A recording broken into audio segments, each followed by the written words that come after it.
င်္ဂလာပါစိတ်ချမ်းသာပြီးတော့ကြမ်းမှာပါစေကျွန်တော်မောင်ကျော်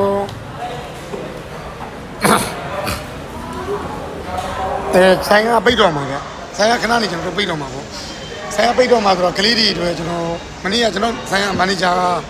ကနေပြီးကလေးတွေပြောဝဲရှင်ဝဲလုပ်ချင်တယ်ပေါ့နော်အကြံအကျူလေးပေါ့အကြံတို့မှာသူတို့ဝယ်ချင်တာလေးတွေရှိရယ်ဝယ်တရားလေးတွေရှိတယ်ပေါ့အဲ့အတွက်ကျွန်တော်တို့ကသူတို့ကိုအကြံမုံပိုးပေးမှာအကြံမုံပိုးပုံမှန်တိုင်းမုံပိုးရောမုံပိုးလို့အပြီးတော့ပဲနဲ့ပြောဝဲရှင်ဝဲလေးတွေလုပ်ပြီးတော့ပေးမှာပေါ့ကျွန်တော်တို့ရောင်းကောင်းလားဆိုတော့ဟုတ်ကဲ့ကျွန်တော်တို့မစိုးပါဘူးပေါ့သို့တော့ကျွန်တော်တို့ကဘယ်လိုပြောမလဲ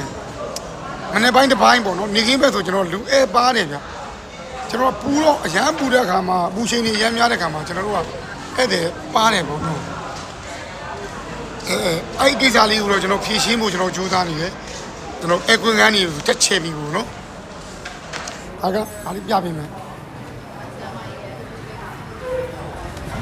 ကလေးတွေကျွန်တော်တို့မဲဝန်နဲ့85ရောက်ပေါ့ဝန်နဲ့85ရောက်အတွက်9000တသိန်းနှစ်သိန်းတသိန်း9000တသိန်း9000အဲ့ဒါရင်9000က2ရောက်တသိန်းရ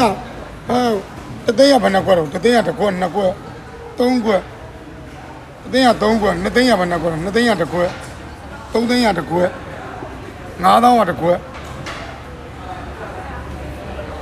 အဲ့ဒါဆိုရင်တသိန်း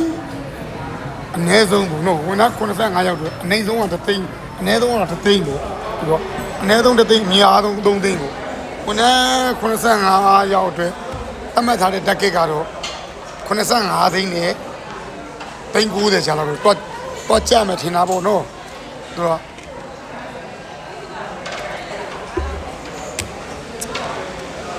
ခဏနေကလေးပြောသေးရှင်လို့ကျွန်တော်မဲနိုင်ပြီးတော့မှဖြစ်ပါတယ်မဲနိုင်ပြီးတော့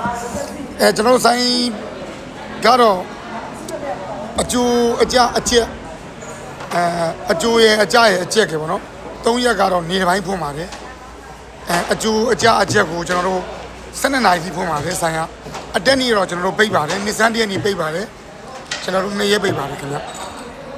စိတ်ချမ်းသာပါသည်ကိုချမ်းသာပါသည်အတက်နေ့နဲ့ကျွန်တော်တို့အတက်နေ့ကိုကျွန်တော်တို့